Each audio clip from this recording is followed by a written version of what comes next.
بسم اللہ الرحمن الرحیم۔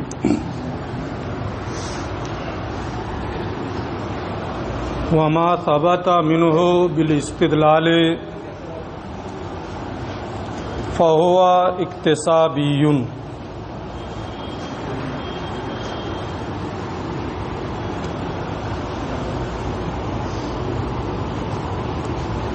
عقل سے حاصل ہونے والے علم کی دو قسمیں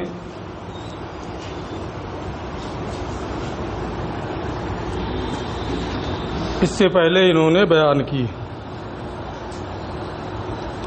ان میں سے پہلی قسم کی تفصیل یہ پیش کر چکے ہیں۔ یہاں سے عقل سے حاصل ہونے والے علم کی دوسری قسم کی تفصیل پیش کر رہے ہیں۔ وما ثبت منہ بالاستدلال فهو اکتسابی۔ استدلال کے ذریعے عقل سے حاصل ہونے والا علم اکتسابی ہے۔ پہلی قسم ضروری اور دوسری قسم استدلالی۔ وما ثبت منہ، اور وہ علم جو عقل سے حاصل ہو استدلال کے ذریعے سے۔ استدلال کا معنی ہے اے بالنظر فی الدلیل، یعنی دلیل میں غور و فکر کرنے سے، دلیل میں نظر کرنے سے۔ سواء کان استدلالا من العلت علی المعلول، خواہ علت سے معلول پر استدلال ہو۔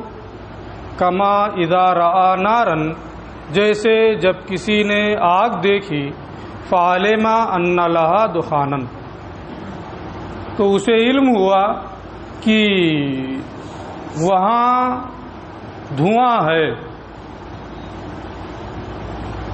یا معلول سے علت پر استدلال ہو۔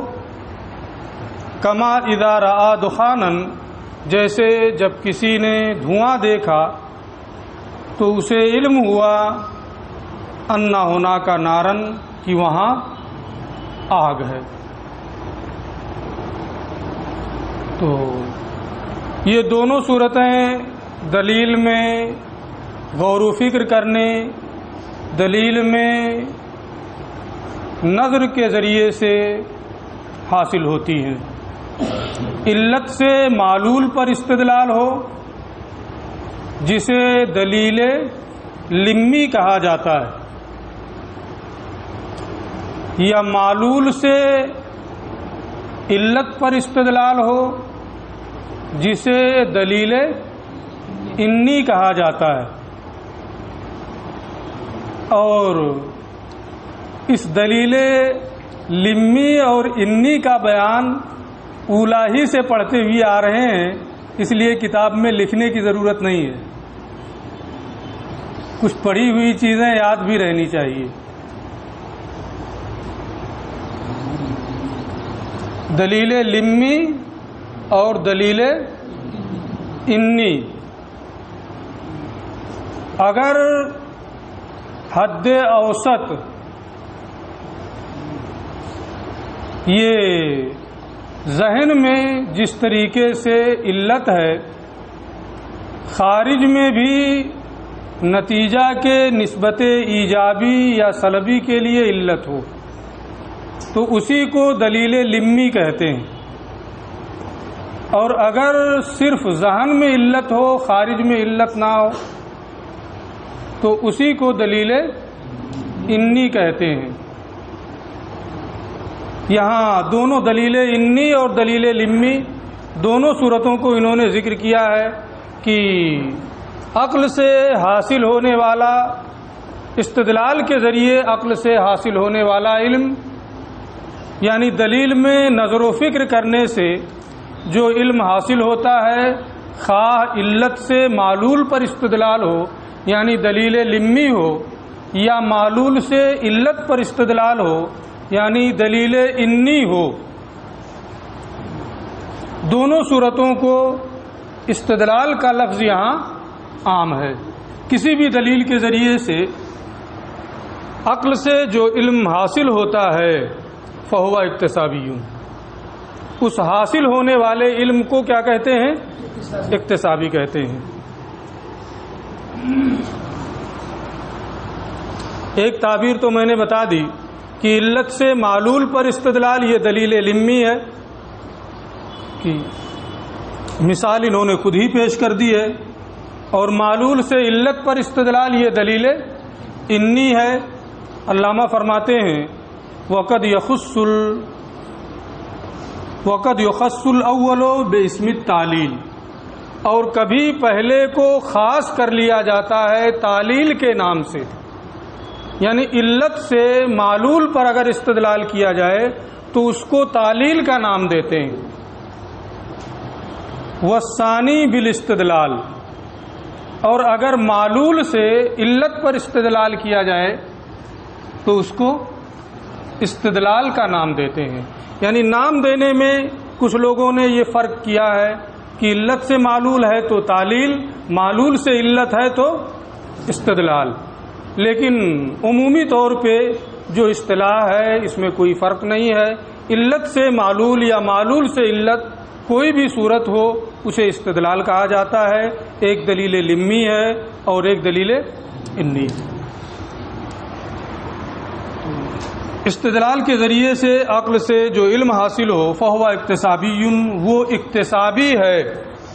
ایک قسم ضروری، دوسری قسم اکتسابی۔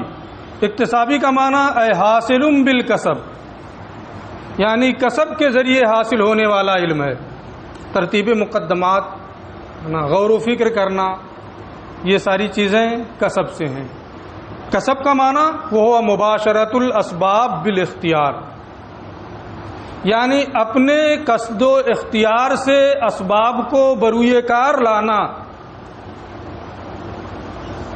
اب کسبی کی، اکتسابی کی تعریف یہ ہوئی، اس کی وضاحت یہ ہوئی کہ اپنے قصد و اختیار سے اسباب کو بروئے کار لانے سے جو علم حاصل ہوتا ہے استدلال کے ذریعے، جو علم حاصل ہوتا ہے اسی کو اکتسابی کہتے ہیں۔ تو اکتسابی میں انہوں نے ایک چیز یہ رکھی ہے کہ بالاختیار، اپنے قصد و اختیار سے اسباب کو بروئے کار لانے سے جو علم حاصل ہوتا ہے وہ کیا ہے؟ اکتسابی ہے۔ استدلالی کیا ہے؟ دلیل میں نظر و فکر کرنے سے،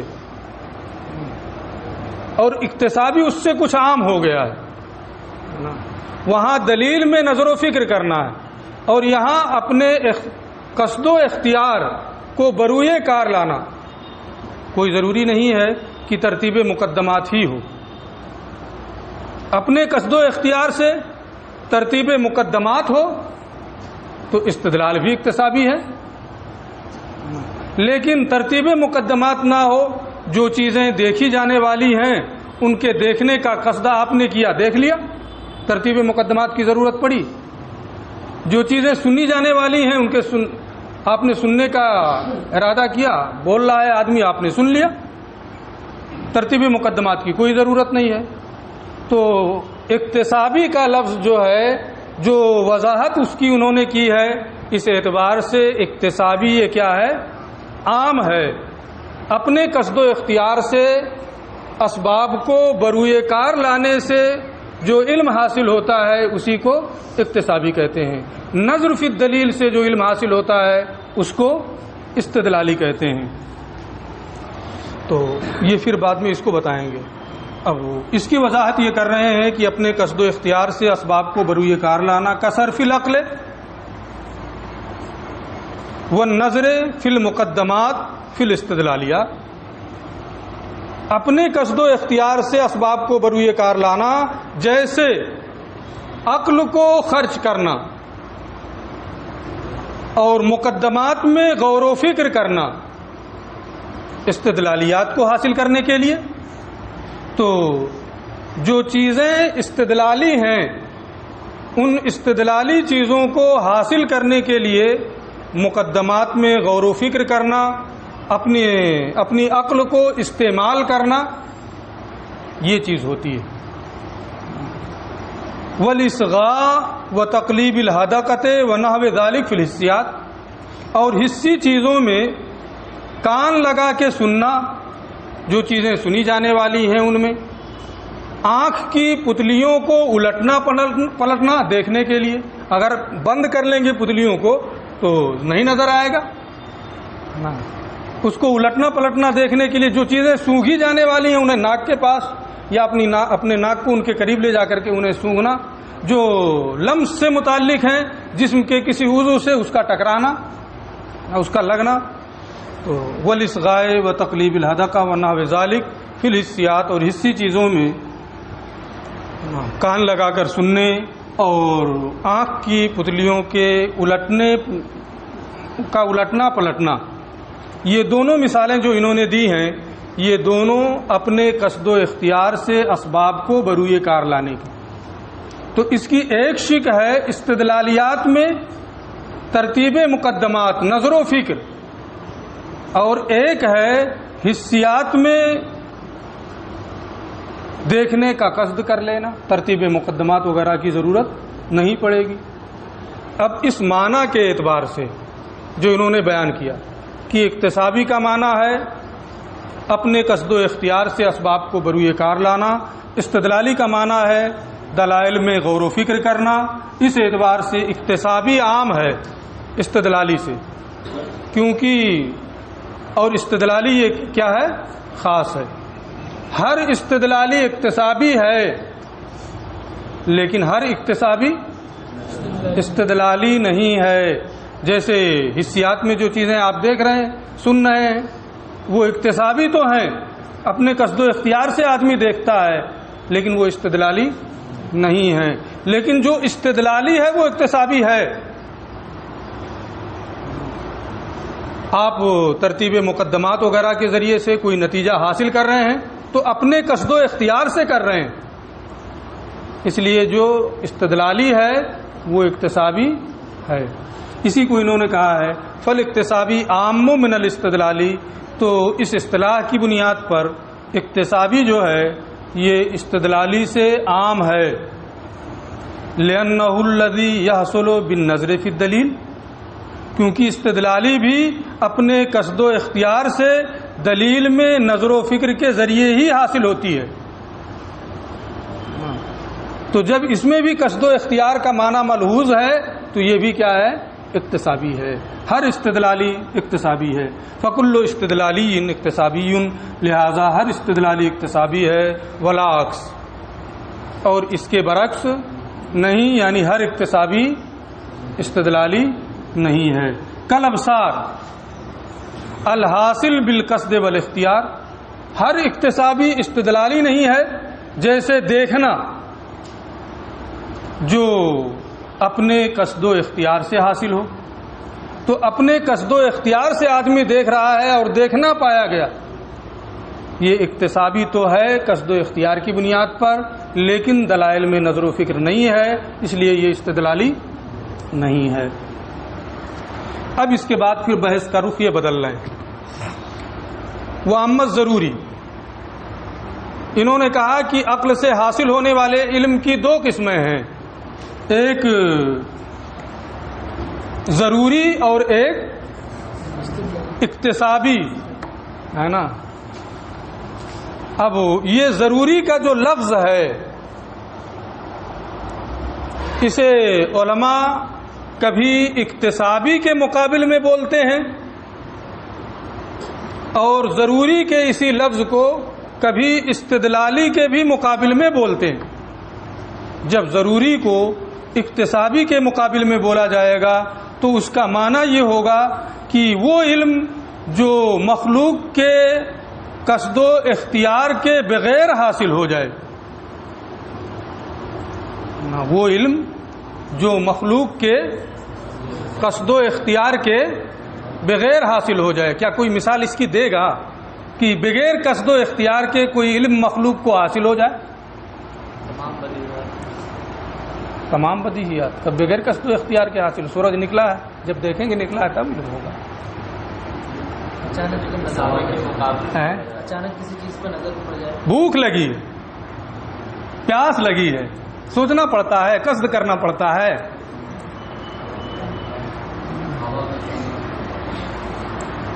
وہ بھی نہیں مثال ہے. میں جو مثال دے رہا ہوں یہ تو اس جیسی تمام چیزیں نبراس میں دیکھیں گے تو بہت ساری مثالیں ایک طرف سے گنا دیا ہے کل. تو ضروری کو کبھی اکتسابی کے مقابل میں بولا جاتا ہے اور کبھی استدلالی کے مقابل میں بولا جاتا ہے. ضروری جب اکتسابی کے مقابل میں ہو تو اس کا معنی یہ ہوتا ہے کہ مخلوق کے قصد و اختیار کے بغیر جو علم حاصل ہو جائے، اور ضروری جب استدلالی کے مقابل میں بولا جائے تو اس کا معنی یہ ہوتا ہے کہ وہ علم جو دلیل میں نظر و فکر کرنے، غور و فکر کرنے سے حاصل ہو. ٹھیک ہے، یہ ایک دوسری چیز بتانے کے لیے تمہید ہے. پہلے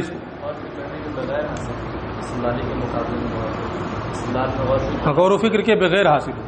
میں کیا کہہ دیا؟ غور و فکر سے وہ امت ضروری اور ضروری فقط یقال فی مقابلۃ الاکتسابی، تو کبھی اسے اکتسابی کے مقابل میں بولا جاتا ہے. وہ یفسر اور اس کی تفسیر کی جاتی ہے بما لا یکون تحصیلہ مقدورا للمخلوق، کہ جو مخلوق کی جس کی تحصیل مخلوق کی قدرت میں نہ ہو، جس کا حاصل کرنا مخلوق کی قدرت میں نہ ہو. اب جس کا حاصل کرنا مخلوق کی قدرت میں نہ ہو، اس کا کیا مطلب ہے؟ یکون حاصلا من غیر اختیار للمخلوق. اس سے تھوڑا شبہ ہو سکتا تھا کہ اس عبارت کا کیا مطلب ہے، اس لیے انہوں نے خود ہی اس کی وضاحت کر دی. یکون حاصلا من غیر اختیار للمخلوق ہے، یعنی ایسا علم جو مخلوق کے قصد و اختیار کے بغیر حاصل ہو جائے، اس کو کیا کہیں گے؟ ضروری. جب یہ اکتسابی کے مقابل بولا جائے. وقد یقال فی مقابلۃ الاستدلالی، اور کبھی ضروری کو استدلالی کے مقابل میں بولا جاتا ہے. وہ یفسر، اور جب وہ ضروری استدلالی کے مقابل میں بولا جائے تو اس ضروری کی تفسیر کی جاتی ہے بما یحصل بدون فکر و نظر فی الدلیل، وہ علم جو دلیل میں نظر و فکر کرنے کے بغیر حاصل ہو جائے. یہ فرق آپ نے سمجھ لیا کہ ضروری کا دو معنی ہے، کبھی اکتسابی کے مقابل تو اس کا دوسرا مفہوم ہے، کبھی استدلالی کے مقابل تو اس کا دوسرا مفہوم ہے. فمنہا ہونا، یہی وجہ ہے جعل بعضهم العلم الحاصل بالحواس اکتسابیا، کہ بعض علماء نے حواس کے ذریعے حاصل ہونے والے علم کو اکتسابی بتایا ہے. وہ ضروری نہیں ہے بلکہ اکتسابی ہے. اے حاصلا بمباشرت الاسباب بالاختیار، یعنی ایسا علم جو اپنے قصد و اختیار سے اسباب کو بروئے کار لانے سے حاصل ہو. اگرچہ حواس کے ذریعے سے، آنکھ کے ذریعے سے علم ہو رہا ہے، کان کے ذریعے سے معلوم ہو رہا ہے، سونکھ کر کے معلوم ہو رہا ہے، لیکن اپنے قصد و اختیار سے ان حواس کو استعمال کرتا ہے، بروئے کار لاتا ہے، پھر علم حاصل ہوتا ہے. تو اگر ضروری اکتسابی کے مقابل میں ہو تو حواس کے ذریعے سے جو علم حاصل ہوگا اسے کیا کہیں گے؟ اکتسابی کہیں گے. فمنہا ہونا، اسی وجہ سے بعض علماء نے حواس کے ذریعے سے حاصل ہونے والے علم کو اکتسابی کہا ہے، یعنی ایسا علم جو اپنے قصد و اختیار سے اسباب کو بروئے کار لانے سے حاصل ہو. وبعضهم ضروری، بعض علماء نے کہا نہیں، حواس کے ذریعے سے حاصل ہونے والا علم ضروری ہے، اکتسابی نہیں ہے. لیکن اب یہ ضروری بولتے ہیں استدلالی کے مقابل میں، یعنی دلائل میں نظر و فکر کے بغیر حاصل ہوتا ہے. یہ بھی صحیح ہے. وبعضهم ضروری، اور بعض لوگوں نے حواس کے ذریعے حاصل ہونے والے علم کو ضروری بتایا ہے. اے حاصلا بدون الاستدلال، یعنی نظر و فکر کے استدلال کے بغیر حاصل ہونے والا علم ہے. دونوں باتیں اپنی جگہ پہ صحیح ہیں. اگر کوئی اکتسابی کہتا ہے تو وہ بھی ایک اصطلاح کے اعتبار سے صحیح ہے، اگر کوئی ضروری کہتا ہے تو وہ بھی ایک اصطلاح کے اعتبار سے صحیح ہے. کیا نہیں، ایسا کیسے ہوگا؟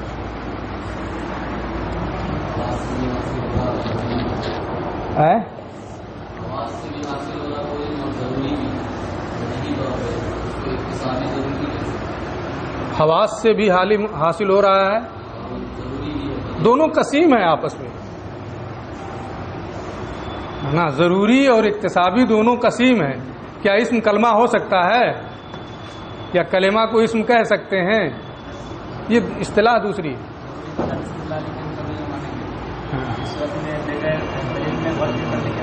جب ضروری کو استدلالی کے مقابل میں مانیں گے، یعنی استدلالی ہی کو، ہے نا، ضروری کا قسیم مانے، اور اکتسابی یہ ضروری کا قسیم نہ ہو، تو اپنے معنی عام کے اعتبار سے اس کے ساتھ جمع ہو سکتا ہے۔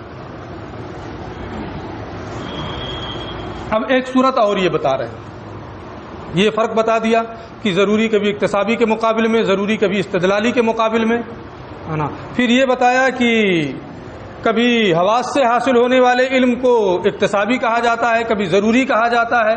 کیوں کہا جاتا ہے اس کو بتا دیا۔ اب صاحب بدایہ نے جو علم کی تقسیم کی ہے اس پر تناقض کا شبہ ہوتا ہے، اسی شبہے کو انہوں نے پوری اس بحث میں دور کیا ہے، اس کو آپ دیکھ لیں خود ہی سمجھ میں آ جائے گا۔ انہوں نے جو تقسیم کی ہے وہ یہ ہے کہ علم حادث کی دو قسمیں ہیں، ایک ضروری اور ایک اکتسابی، ہے نا۔ کتنی قسمیں ہیں؟ علم حادث یعنی علم کی جو علم حاصل ہو اس کی دو قسمیں ہیں، ضروری اور اکتسابی۔ اور پھر اس کے بعد جو اسباب علم ہیں انہیں تین شمار کیا، جیسے آپ پڑھ کے آ رہے ہیں، حواس سلیمہ، خبر صادق اور نظر عقل۔ اور پھر اس تیسری قسم جو نظر عقل ہے، اس تیسری قسم کی انہوں نے دو قسمیں کی ہیں کہ ایک ضروری ہے اور ایک استدلالی ہے۔ تو اب ابتداءً انہوں نے دو قسمیں کی، ضروری اور اکتسابی۔ اکتسابی کو ضروری کا قسیم بنایا، ہے نا، اور پھر اکتسابی کی تین قسمیں کی، اور تیسری قسم کو جو تیسری قسم ہے نظر عقل، اس کی دو قسمیں کی، ضروری اور استدلالی۔ تو ضروری کی جو قسیم ہے اس کی جو قسم ہے نا، وہ پھر ضروری کے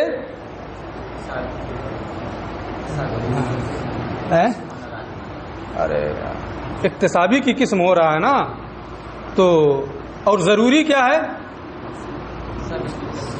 ضروری یہ اکتسابی کی کیا ہے؟ قسیم ہے، اور پھر اس کے بعد جو ضروری ہے وہ ضروری اکتسابی کی قسم ہے۔ تو قسیم الشیء قسم من لازم آئے گا، جو چیز قسیم ہے اسی کا اس کی قسم ہونا لازم آئے گا۔ یہ تناقض ہے۔ جواب میں دے رہا ہوں نا، پہلے سوال تو پڑھے گا اسی لیے تو بیٹھا ہوں۔ فظہر انہ لا تناقض فی کلام صاحب البدایہ، ہماری اس گفتگو سے یہ معلوم ہو گیا کہ صاحب بدایہ کے کلام میں کوئی تناقض نہیں ہے۔ حیث قال، کہاں تناقض کا شبہ ہوا ہے؟ یہ کہتے ہیں اس طور پر کہ انہوں نے کہا ہے ان العلم الحادث نوعان، علم حادث کی دو قسمیں ہیں، ضروری، نمبر ایک ضروری وہ ما یحدثہ اللہ تعالی فی نفس العبد من غیر کسبہ و اختیاری، اور علم ضروری وہ ہے جسے اللہ تعالی بندے کے نفس میں اس کے کسب و اختیار کے بغیر پیدا فرما دے۔ کل علم بے وجود ہی، جیسے اپنے پائے جانے کا وجود، اپنے احوال و قوائف کا وجود، اپنے احوال و قوائف کا علم، وہ اکتسابی علم۔ اور دوسری قسم ہے بندے کے اپنے وجود کا علم، وہ تغیر احوال ہی، اور اپنے احوال و قوائف کے بدلنے کا علم، وہ اکتسابی علم۔ اور دوسری قسم کیا ہے؟ اکتسابی ہے۔ اکتسابی اسے کہتے ہیں جسے اللہ عز و جل بندے کے نفس میں بندے کے کسب و اختیار یعنی اس کے اپنے اسباب کو بروئے کار لانے سے پیدا کر دے۔ تو دو قسمیں ہوئیں علم حادث کی، ضروری اور اکتسابی۔ پھر اس کے بعد انہوں نے کہا ہے کہ اچھا وہ ہوا مباشرت و اسبابی، اکتسابی کا یہ جو معنی بیان کیا، اس کے بارے میں کہا کہ وہ اپنے اسباب کو بروئے کار لانا ہے، بندے کے کسب سے حاصل ہو، یعنی اپنے اسباب کو، علم کے اسباب کو بروئے کار لانے سے۔ اور علم کے اسباب کیا ہیں؟ 3 ہیں: حواس سلیمہ، خبر صادق اور نظر عقل۔ تو اکتسابی جو دوسری قسم ہے، اس دوسری قسم کے بارے میں انہوں نے یہ کہا کہ یہ علم اللہ عز و جل بندے کے نفس میں، بندے کے کسب سے کے واسطے سے پیدا فرماتا ہے، اور بندے کا کسب یہ اسباب علم کو بروئے کار لانا ہے، اور جو اسباب علم ہیں وہ 3 ہیں: حواس سلیمہ، خبر صادق اور نظر عقل۔ تو اسی اکتسابی کی ہے نا جو اسباب علم کو بروئے کار لانے سے حاصل ہوتی ہے، اسی کی 3 قسمیں ہیں: حواس سلیمہ، خبر صادق اور نظر عقل۔ اور پھر انہوں نے آگے چل کر کے کہا والحاصل من نظر العقل نوعان، اس تیسری قسم سے جو علم حاصل ہوتا ہے اس کی 2 قسمیں ہیں: ضروری یحصل باول النظر من غیر تفکر، ایک قسم ضروری ہے جو بغیر غور و فکر کے اول نظر میں حاصل ہو جائے، کل علم بان الکل اعظم من جزئہ، جیسے اس بات کا علم کہ کل جز سے بڑا ہوتا ہے، اس میں غور و فکر کرنے کی کوئی ضرورت نہیں ہے۔ وہ استدلالی، اور نظر عقل کی دوسری قسم استدلالی ہے، یحتاج فیہ الی نوع تفکر، اس میں یک گونا غور و فکر کرنے کی حاجت ہوتی ہے، کل علم بے وجود النار عند رؤیت الدخان، جیسے دھواں دیکھنے کے وقت آگ کے پائے جانے کا علم۔ تو بظاہر صاحب بدایہ کے اس کلام سے یہ محسوس ہوتا ہے کہ ان کے کلام میں تناقض ہے، کیونکہ انہوں نے علم کی 2 قسمیں کی: ضروری اور اکتسابی، پھر اکتسابی کی 3 قسمیں کی: حواس سلیمہ، خبر صادق، نظر عقل، اور پھر نظر عقل کی 2 قسمیں کی: ضروری اور استدلالی۔ تو جو قسیم ہے اسی کا قسم ہونا لازم آیا، اور یہ باطل ہے، یہ کہتے ہیں کچھ نہیں لازم آ رہا ہے۔ پہلے جو انہوں نے ضروری کا لفظ استعمال کیا ہے وہ ضروری اکتسابی کے مقابل میں ہے، دوسرا جو استعمال کیا ہے وہ استدلالی کے مقابل میں ہے۔ تو پہلا ضروری اکتسابی کے مقابل اور دوسرا ضروری استدلالی کے مقابل، دونوں کی حیثیتیں بدلی ہوئی ہیں، اس لیے تناقض نہیں ہوگا۔ یہ ایسے ہی ہے، ایک بہت مشہور مثال اس کی دی جاتی ہے کہ جیسے زید ہے، اس کے 2 بیٹے ہیں، ایک کا نام حامد اور ایک کا خالد، پھر خالد کے 2 بیٹے ہیں، ایک کا نام زید اور ایک کا نام حامد۔ تو پہلے جو زید ہے وہی باپ بیٹا دونوں ہو جائے گا، حیثیت بدلی ہوئی ہے۔ بعد والا جو ہے وہ حامد کا، خالد کا یا حامد کا جو بھی کہیں، اس کا بیٹا ہے، اور جو پہلے والا زید ہے وہ باپ ہے، حیثیت بدلی ہوئی ہے۔ اس لیے دونوں کا نام اگرچہ زید ہے، لیکن نام ایک ہونے سے یہ لازم نہیں آتا ہے کہ باپ اور بیٹا دونوں کا اجتماع ہو جائے۔ یہاں بھی وہی ہے کہ اگرچہ دونوں جگہ ضروری ہے، پہلے جگہ اکتسابی کے مقابل میں، دوسری جگہ استدلالی کے مقابل میں، نام ایک ہے لیکن حیثیت بدلی ہوئی ہے، حیثیت الگ الگ ہے، اس لیے ان کے کلام میں کوئی تناقض نہیں ہے۔